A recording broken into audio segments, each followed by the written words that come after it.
¿Cómo están, chicos y chicas? Es un gusto para mí reencontrarme con ustedes en una nueva clase de química para tercero de secundario. El día de hoy vamos a tocar el tema de las sales de hidrosales, ¿no? Por lo que yo te pido que estés siempre con tu cuaderno a la mano y tu tabla de números de oxidación. Veremos un poco un sumario de los temas que vamos a ver el día de hoy, así un resumen, ¿no? Sobre las sales hidrosales, ¿no? Los temas que vamos a tocar el día de hoy, vamos a ver qué son las sales hidrosales, cuál es su formulación y nomenclatura y dónde los usamos o cuáles son sus aplicaciones más comunes, ¿no? Tanto en la vida diaria como en la industria. Así que vayan por su cuaderno y un lápiz y su tabla de números de oxidación, que ya vamos a empezar. Muy bien, empecemos ya conceptualizando qué es una sal. Hemos visto un poquito en la anterior clase, un vistazo nada más, pero ahora te muestro la definición formal, ¿no? De qué es una sal. Perfecto, ahí vemos, ¿no? Una sal, como hemos dicho, tal vez en la anterior clase, es un compuesto, ¿no? que la hemos obtenido de una reacción de neutralización. En esta reacción, los reactivos siempre o casi siempre son los ácidos, ¿no? Que pueden ser hidrácidos u oxácidos, ¿no? La reacción con una base. Esta es la típica reacción de productos que nos van a dar los distintos reactivos, entre uno de ellos la sal, ¿no? Hoy día vamos a estudiar las sales aloideas, ¿no? Sales formadas por halógenos, en las que nosotros vamos a intentar dividirlos, ¿no? Este producto de las sales en neutras, básicas, ácidas y dobles, ¿no? Estos son los 4 tipos de sales aloideas que vamos a ver el día de hoy. Muy bien, empecemos un poco la conceptualización de las sales neutras aloideas. Veamos rápidamente qué son y cómo las obtenemos. Las sales neutras aloideas generalmente están conformadas por un metal, ¿no? Un metal genérico y un no metal. Pero este no metal casi siempre se trata de un no metal del grupo familia 6 o 7A de la tabla periódica, que las estudiamos bastante en anteriores clases. Vemos finalmente la reacción, ¿no? Tenemos la sal neutra que reacciona con un hidróxido base, el hidróxido que reacciona con un ácido, ¿no? Y finalmente el producto que nos da una sal neutra aloidea, ¿no? Como hemos dicho, una reacción simple de un ácido con un hidróxido. Finalmente esto nos da una sal. Bien, es sal neutra aloidea, pero con un reactivo más o con un producto más que es el agua, ¿no? ¿Cuál es la característica de estas reacciones? Que es una reacción de sustitución completa. Todo se sustituye completamente, ¿no? Aquí te muestro un ejemplo rápido. Una base que es el hidróxido ferroso con un ácido que es el ácido clorhídrico, ¿no? Te muestro la reacción plenamente igualada, ¿no? Equilibrada de acuerdo a la ley de conservación, y el producto una sal, cloruro ferroso, finalmente con un producto más que es el agua. Entonces vamos a estudiar un poco del cloruro ferroso, que es una sal aloidea neutra. Rápidamente ya hemos visto el nombre, que es el cloruro ferroso, y ahora vamos a ver un poco cómo intentar hacer la formulación. ¿Cómo se formula? Muy bien, antes de empezar quiero que vayas por tu tabla de oxidación y que te fijes muy bien los nombres correspondientes. Tenemos a un no metal con terminación uro. ¿Qué sucedía en este caso? Que teníamos una ionización del ácido hidrácido y esa ionización nos daba una terminación uro, ¿no?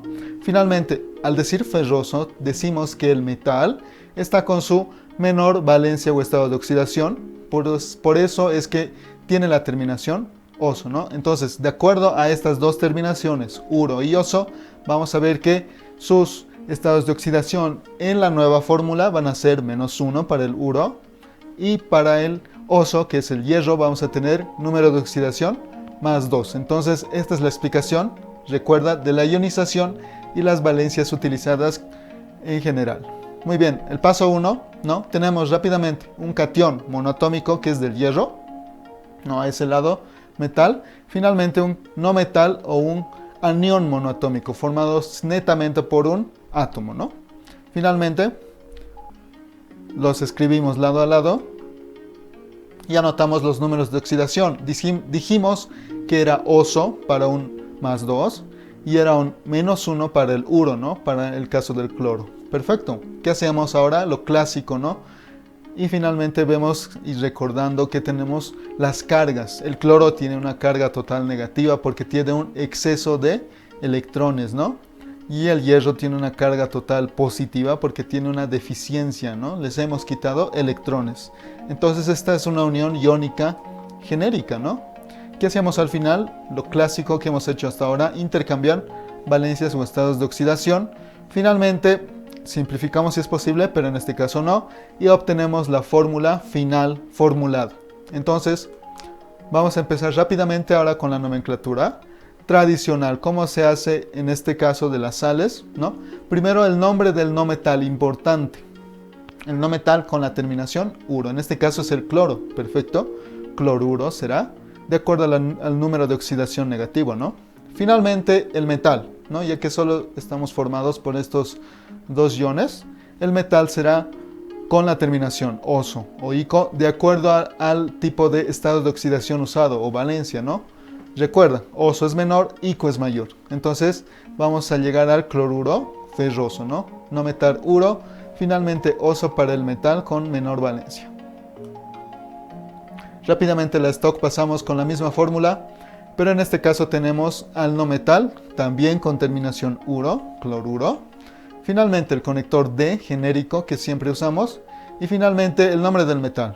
Simplemente el nombre con el estado de oxidación entre paréntesis. Es así como nombramos rápidamente en la stock. Entonces será no metal con terminación uro. Finalmente el metal con su estado de oxidación entre paréntesis. Finalmente ya hemos llegado al último, que es la UPAC. Muy bien, veámoslo rápidamente. También el no metal con terminación uro, ¿no? Aquí hay algo que debemos de notar, ¿no? Tenemos sí la terminación, pero debemos de aplicar, si es que se aplica el caso, ¿no? El tipo de prefijo griego, ¿no? Como aprendimos ya bastante. Los tipos de prefijos serán mono, di, tri, etc. Entonces en este caso tenemos una proporción 2 para el no metal del cloro, entonces corresponderá a un di, ¿no? Para el cloro hay un 2, entonces será prefijo di. Dicloruro, ¿no? Siempre con terminación uro. Finalmente hacemos el conector D. Finalmente pasamos al nombre del metal. En este caso es el hierro. Si es que es el caso, también deberíamos de aplicar prefijos griegos de acuerdo a su proporción. En este caso no es así porque hay solo un átomo de hierro en la molécula o el compuesto, entonces podemos obviarlo, ¿no? Pero sí se debería poner si es que fuera el caso. Muy bien, hemos aprendido cuál es el origen, ¿no? De las sales neutras, aloideas y su nomenclatura. Ahora quiero que tú me respondas la siguiente pregunta, ¿no? ¿Cuál es la nomenclatura UPAC correcta del siguiente compuesto que te muestro a continuación, el Q2S? ¿Cuál sería en la nomenclatura UPAC?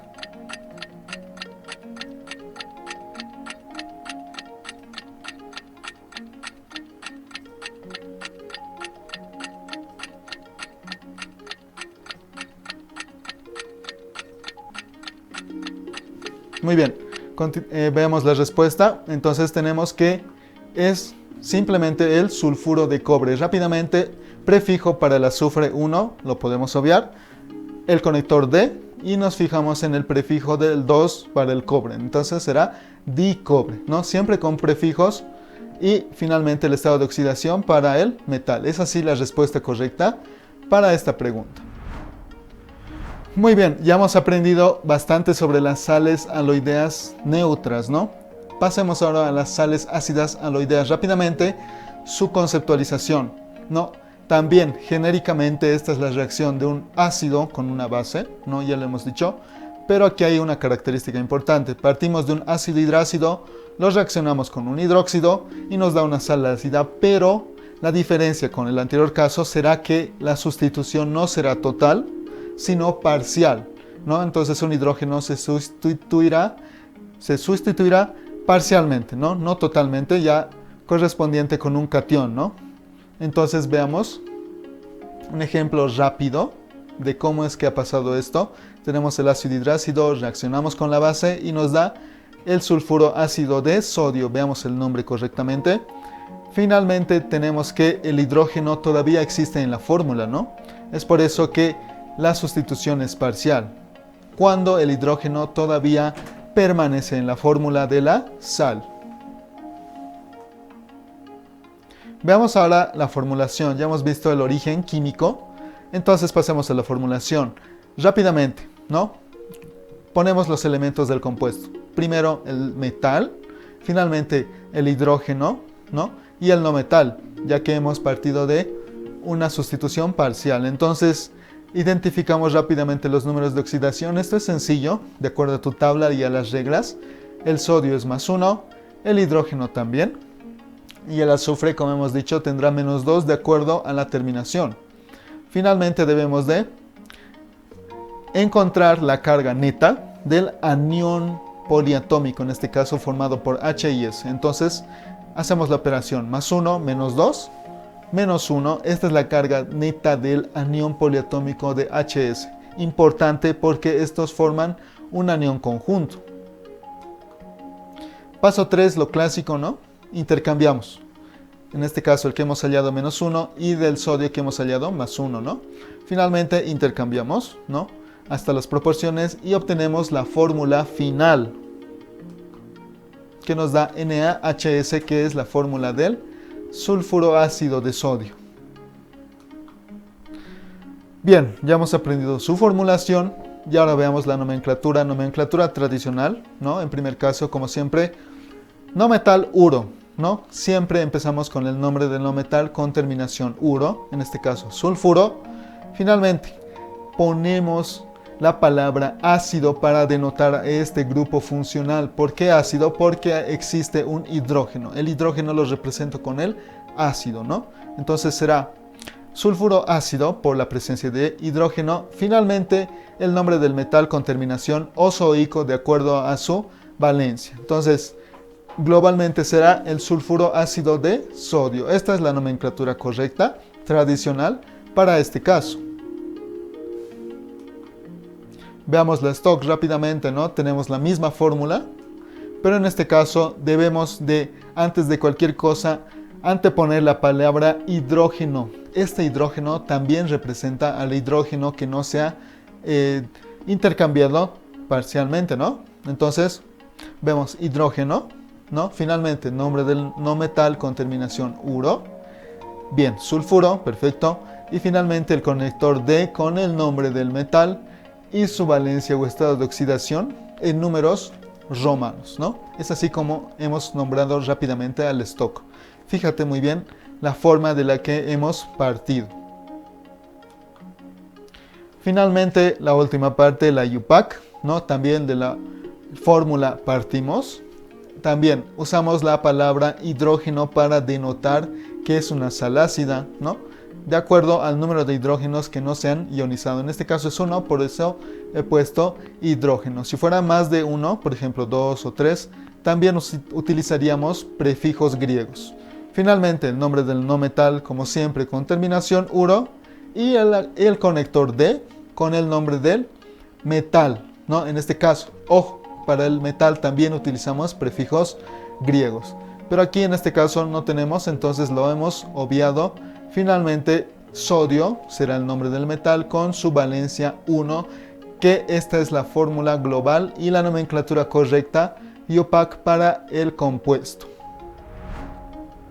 Muy bien, ya hemos aprendido bastante de las sales ácidas, tanto en origen químico como en nomenclatura variada, ¿no? Veamos ahora la siguiente pregunta que quiero hacerte a ti, ¿no? Según la nomenclatura stock, ya hemos hablado de la nomenclatura, ¿cuál es el nombre del siguiente compuesto? Ahí te pongo el níquel y el anión poliatómico HSE con un proporción 2, ¿no?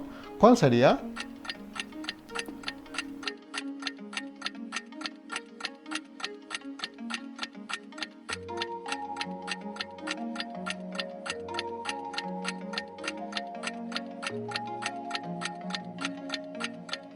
Muy bien, ahí vemos la respuesta rápida, ¿no?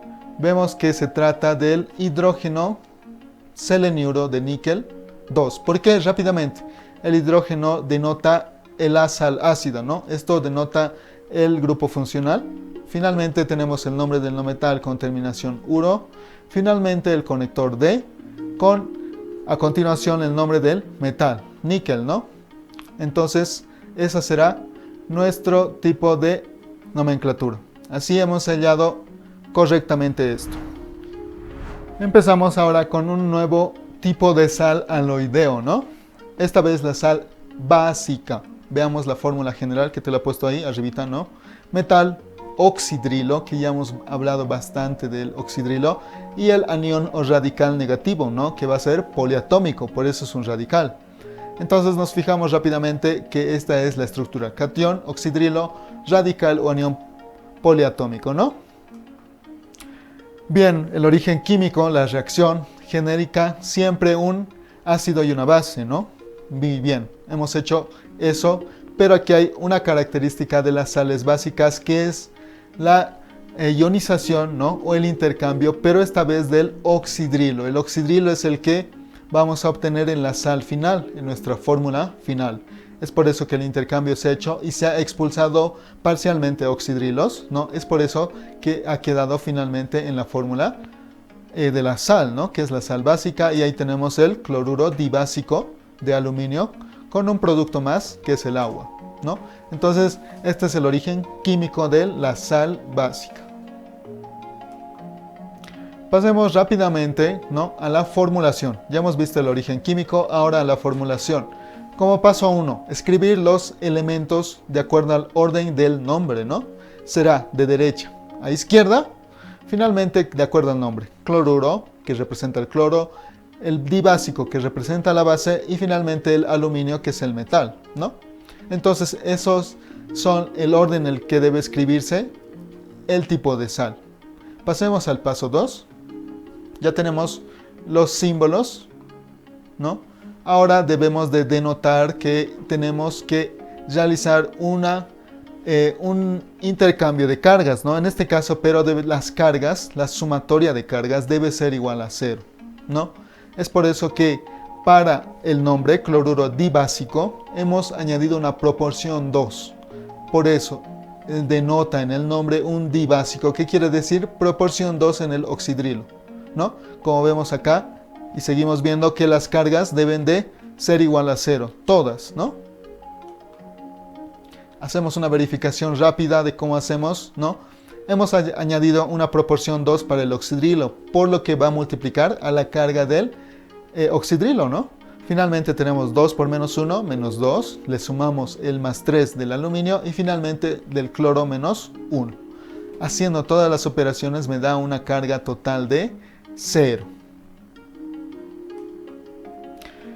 Finalmente, como les he dicho, un compuesto estable debe dar una sumatoria de cargas igual a 0. Es por eso que ya hemos añadido todas las proporciones correctas. Entonces hacemos una verificación. Imaginemos que no tengamos la fórmula ni el nombre. Entonces básicamente lo que tenemos que hacer es hacer la sumatoria de cargas igual a 0. En este caso, si no pongo ninguna proporción, vemos que no da 0, ¿no? Nos da un exceso de cargas positivas, no da 0, ¿no? Entonces debemos de añadir nosotros la proporción. Como ya hemos visto, la correcta formulación será añadir primero una proporción al oxidrilo. Siempre primero al oxidrilo, de acuerdo a nuestro caso. En este caso debemos de cancelar lo que eran las cargas positivas en exceso. Solo lo hacemos con el oxidrilo. Es por eso que yo he puesto un 2 como proporción. Y esto nos da una sumatoria de cargas 0. Entonces esta es la correcta formulación. Finalmente veamos la nomenclatura tradicional, ¿no? Tengo ya la fórmula final y como hemos dicho antes, tenemos el no metal primero con la terminación uro, perfecto. Ahora el básico representa el oxidrilo, no te olvides, y denotamos su proporción con un prefijo griego, ¿no? Los di, tri, etc. será cloruro dibásico, de acuerdo a la fórmula que tenemos. Finalmente el conector D general y el aluminio, que sería el nombre del metal. Entonces será no metal, terminación uro. Finalmente nombramos el oxidrilo y a continuación con un conector el nombre del metal. La stock, veamos rápidamente, también primero en este caso nos fijamos en el oxidrilo, en el di, ¿no? En este caso será un di porque hay una proporción 2. Dihidroxi. El hidroxi denota el oxidrilo. En el otro caso será el básico, pero aquí es hidroxi. Finalmente, nombre del no metal con terminación uro, que es el cloruro, ¿no? Finalmente tenemos el conector D y el metal.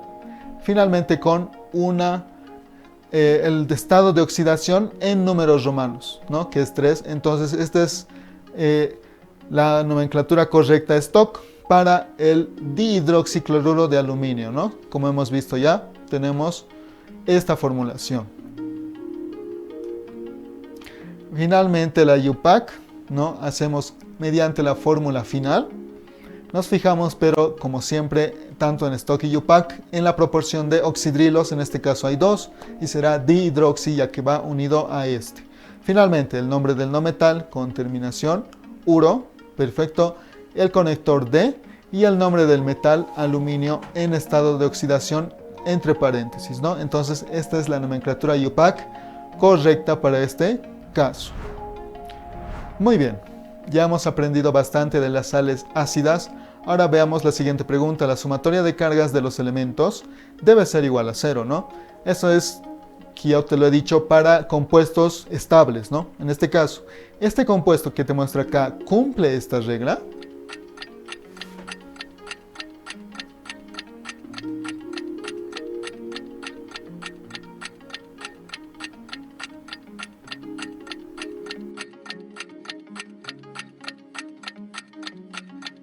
Tiempo, ¿no? Veamos la respuesta, que no, ¿no? Podemos hacer un balance rápido. 3 menos 1, 2 positivo, menos 1 me da un menos 1 negativo. Entonces, debo de hacer algo con estas cargas, ¿no? En este caso tenemos un exceso de cargas positivas y tendré que cancelar con unas cargas negativas, ¿no? En este caso voy a poner al hidróxido, pero hemos visto que la respuesta es un no para esta pregunta.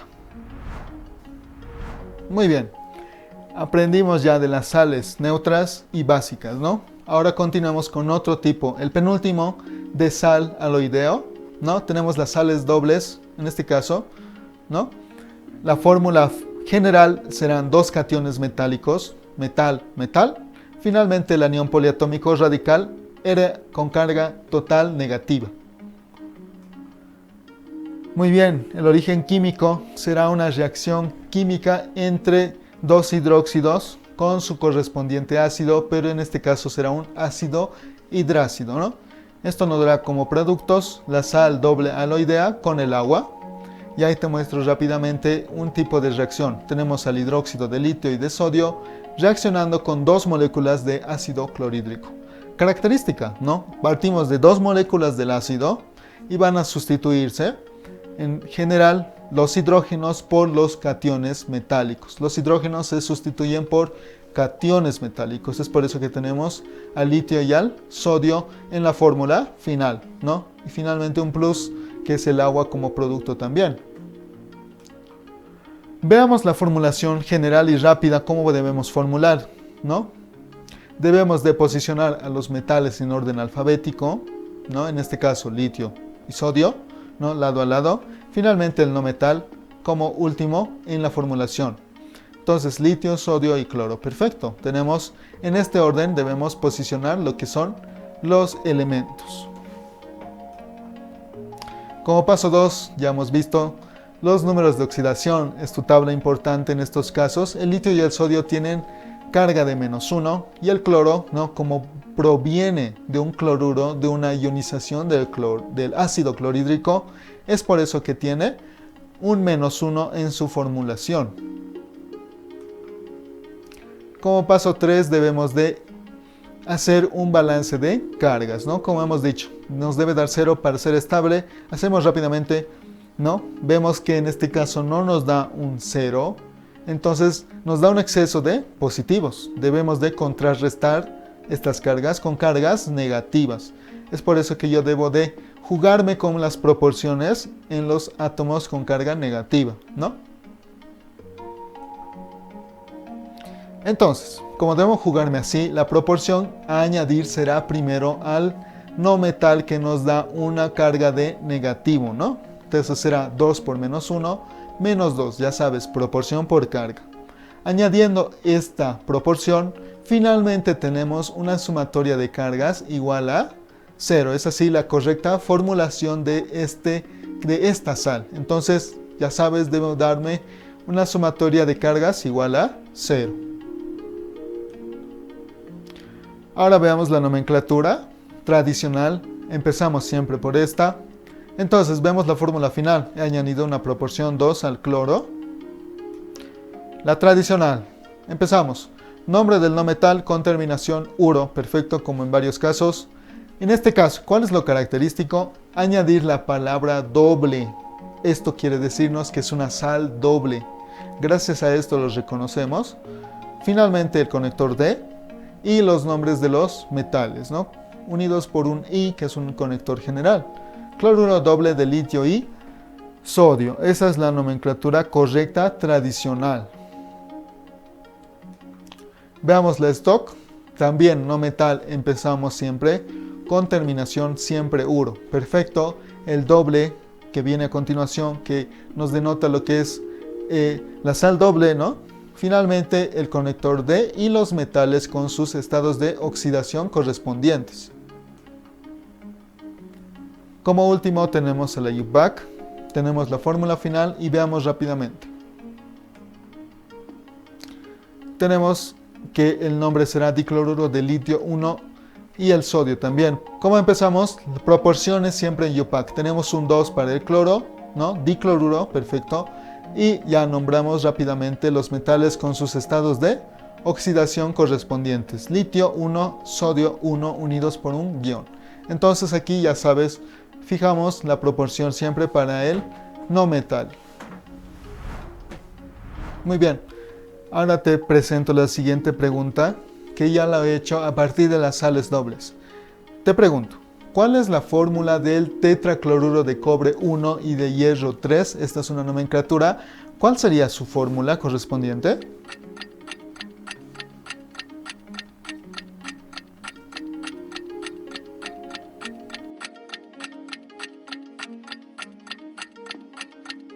Tiempo, ¿no? Veamos rápidamente. Lo que debe cumplirse es que las cargas sean igual a 0. Finalmente nos da un tetracloruro, que quiere decir proporción 4 en el no metal, ¿no? Finalmente tenemos el conector D con los metales correspondientes en números romanos. Es así la formulación correcta para esta nomenclatura.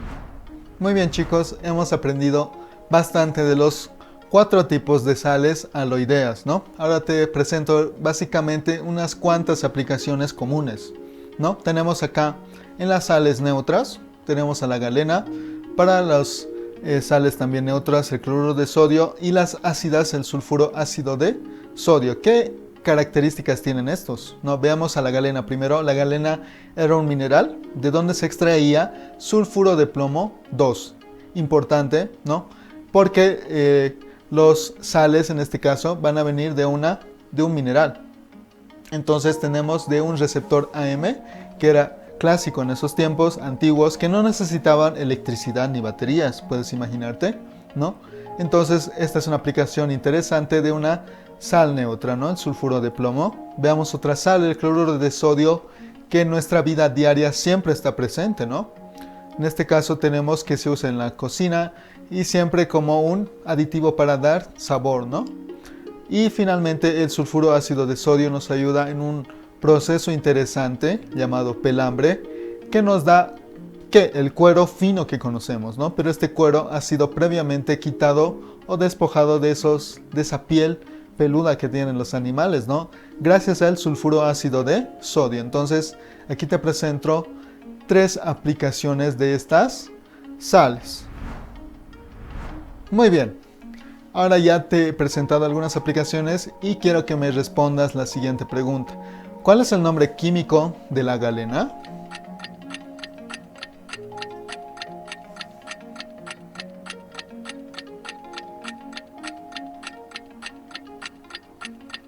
Tiempo. Veamos la respuesta.